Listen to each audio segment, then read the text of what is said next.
Hi everyone, it's Rachel. I've got a little helper today who's feeling very sleepy and grumpy, so hopefully that'll be okay. I'm about to invite Jen from Gen Z Butterworth to join us for a 10-minute interview, so it'll be, so let's hope this goes according to plan. Let's see.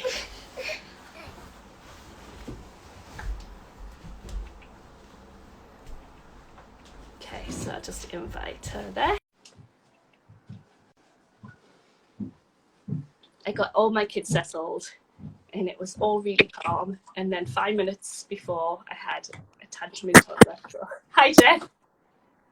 I didn't have a child with me. I don't know if he might come back in a little bit. How are you?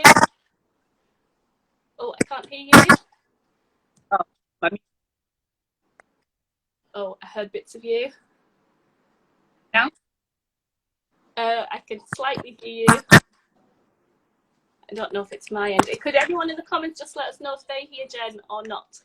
Can you hear me now? Yes, yeah. It's probably because I had my phone in the stand and a little stand thing. Yeah, that's that, yeah. Yeah, that's probably why. Duh. Yeah, I'm good, thank you. Yeah. I'm very good. It's nice and quiet here today, so that's always a bonus. Nice. The timer, I just am waiting for it to come through and then I'll start. Is that your kids' artwork behind you? Yeah, that's a little art gallery. Love it. That's the thing when I was looking on your Instagram, it was like food and art were the two things that stood out to me. And some of the food looked like art as well. That's literally us. It's like food, art and nature, I'd say. That's which us. Is pretty good. Yeah. Yeah. And skateboards. Oh, nice. Do you skateboard? Yeah. Since I was a teenager. Yeah. I've just kept it up. My brothers had those yellow banana boards, you know, the really thin ones. Yeah. They thought they were the coolest, but yeah, they weren't. Right, 10 minutes of that. Cool. Great. Right, so do you want to just tell us who you are, where you're from, and who you home educate? Yeah, so I'm Jen, and we are in North Yorkshire. So if you've ever seen All Creatures Great and Small on the TV, that's all filmed around here. Nice. So it's very rural. I've got a 11-year-old and a freshly turned 13-year-old. He's only just turned 13, so it's quite sort of, one would be in primary school and one would be in high school. So it's a bit of a mix, but I'm finding it quite easy actually, so it's good. I'm probably going to pick your brain, because I think those of us that have younger children, when we see someone with older children, we're like, there's our future. We just want to pick your brains about everything. So could you give us 3 words to describe your home ed style? I would say wild, because we like to go out a lot and we adventure and we hike and we travel. We travel as much as we can. We do like wild camping. Obviously we've got into caravan, which we just did up recently. So we're going to be doing a lot of like going to Europe, hopefully in the caravan. So it'll be a lot of traveling, yeah. And I would say creative, because we like art and we like music. I play guitar and Emily's learning keyboard. And then the third one, I would say curious, because the amount of times I have to use my phone on Google to look up like questions that the kids are asking me, but they're just constantly like, Mom, what's this? Or why is this? And we're on YouTube watching things all the time, and why things work the way they do, why the world is the way it is. And so, yeah, very curious. Yeah, I'm learning a lot because of that. Like, why do wombats have square poops? Like, weird things like that, I now feel like I'm an expert in. Yeah. But so, that's it. I was just going to say, how long have you been home editing for? It's about nearly 4 years now, actually. So quite a while. It feels like a long time. Yeah. So do you have a highlight and a horror of the last couple of weeks? Something that went really well and something that maybe didn't go as planned? I'd say the highlight has been the plate up challenge. Kids absolutely love, because of us being a plant-based family, the kids love food anyway and learn about nutrition and things. So we cook and bake a lot anyway. So they love doing this because they get to do it all by themselves. And I just have to leave them do it in the kitchen. Yeah. So they like that. But they don't like the mess at the end. So I get left with some of the mess. But yeah, so I'd say that was one of our highlights. And to be fair, nothing has gone really badly wrong, to be fair. It sounds bad, but it sounds like not real. But yeah, nothing's gone really wrong. The only thing I would say is when we first started homeschooling, I sort of home educating, should I say, I tried to sort of recreate what school was like, because I came from, I worked in a school before, you see, so I tried to sort of make it like a proper school at home for the first 2 weeks, and it failed so badly. So that's when I looked more into like unschooling and like child-led sort of. So yeah, that was probably the worst sort of ever 2 weeks of our homeschool. Yeah.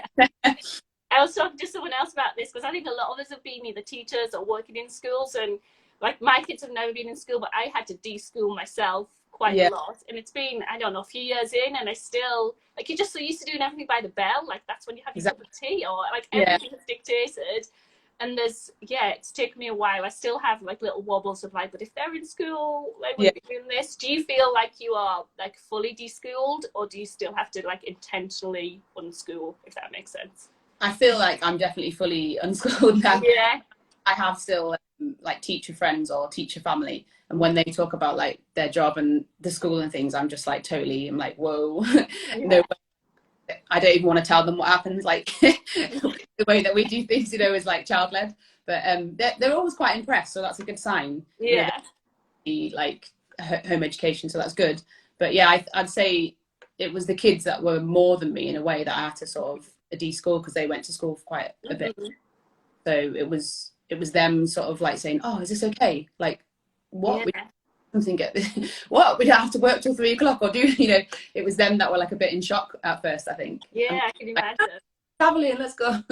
So yeah, it was nice, I think. But yeah, I think I'm fully de-schooled now, definitely. I feel like I'm on the way there. Still am like, do I need to have some plans, do I need to we kind of half unschooling, so I don't know if I've fully thrown myself into it yet.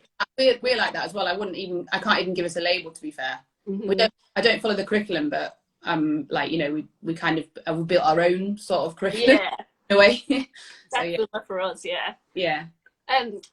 This is me just totally picking your brain selfishly. So my kid's only 7, already get asked about GCSEs and what I'm planning to do with that, and will I plan to send them to comprehensive school, because it seems to be like well, it's okay while they're little, but once we get to year 7, then come on, Rachel, pull yourself together. And so have you thought about that? Do you have any plans or any advice or anything? I definitely tell me. I definitely think about it, because I think you get pressure from other people saying, oh, you can't just let him do what he wants, my older child. I've sort of like talked to him. I said, what do you want to do? Because the colleges actually offer home educated children a pre-16 course, so they can start at 14 if they like. And they can do their English and maths GCSEs alongside any course they would like to do, if you've got that available, obviously, where you live. So that's one of the options that I have, if he wants to do that. Or we can also just pay for private, so you just pay for the GCSE, sit it with the children in like the local school, and then you just have to get all the information yourself and sort of do it with them yourself, which like we do now, really. So there's a couple of options, really, if he wants to do, which I obviously, even if it's just English and maths, I think it's a good idea for whatever career they want to go into, or whatever course he wants to do when he's a bit older. So so do people doing them like more gradually, like over a longer period of time? That seems to make more sense to me as well. Really, because why do you have to do the 16? I mean, I've done some as an adult, like GCSE. There's no rush, really, is there? We've got forever. I found it interesting in America. I think they're just a lot more used to home educating families, and so like to get into university, it can be quite normal to just send like a transcript of all the different things that you've done and get in on like that. And when I was in America, I had to, because I did my master's there, I had to get like all my GCSEs, which I'd totally forgotten what I'd done or anything, had to be like changed into what the American system was. And that's when I started to realize that like it is in a sense, because it's made up, and then it's just us working out like which bits we want to invest in, I guess. And I think they hold a lot of power over people, don't they, GCSEs? Like my dad used to be like, you've got to have 3 hours revision every night, and but it's all made up, and it's quite freeing to be like, oh, we can do it however we want. And the colleges, they do the key skills, don't they? So GCSEs, if you didn't have any, you can just go to college and start a course and do like English and maths key skills alongside that course. Exactly. So not even really. Well, we've gone pretty well. We've got probably about a minute or two left. I've asked this, it was Wellbeing Week, but I just want to ask this anyway because I think it's really important. What do you do to keep your being well? So what kind of things do you do for yourself? Because home ed it's a different kind of tension, I guess. Yeah, I would say skateboarding's probably the big one. Go out like skateboarding because it just makes you feel like a bit free, like when you're bored, like, or any kind of like hiking. I like to go hiking. We've got a dog, so we do a lot of dog walking. And I would say just things like nice baths, reading a nice book. Yeah. I also do a bit of writing as well. Write like sci-fi, dystopian. Oh, cool. Writing does help me to sort of lose this world and just go into another world. Yeah. So keep quite busy, really.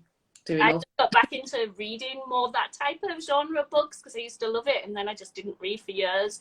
And it's just so nice to like enter into a different world. Yeah. Like that. Yeah. Yeah. And again, this is another selfish question for me. How much do your kids do independently, and how much are you with them being older? I would say half of the day is done independently, and we get together and do art and schedule things in the week. What we do together, and then like maybe half of the day is done by themselves. Like they can go use anything they want to. Just grab all the stuff. Like behind me, you've got all like little like art files and things like that. You know, there's all sorts, isn't there? So much technology at hand that they can just sort of choose what they want to do. YouTube, documentary. So yeah, obviously going out as well. Like if they know we're going out, they might like to choose somewhere that they want to go, or you know, do like little challenges that go into the charity shops.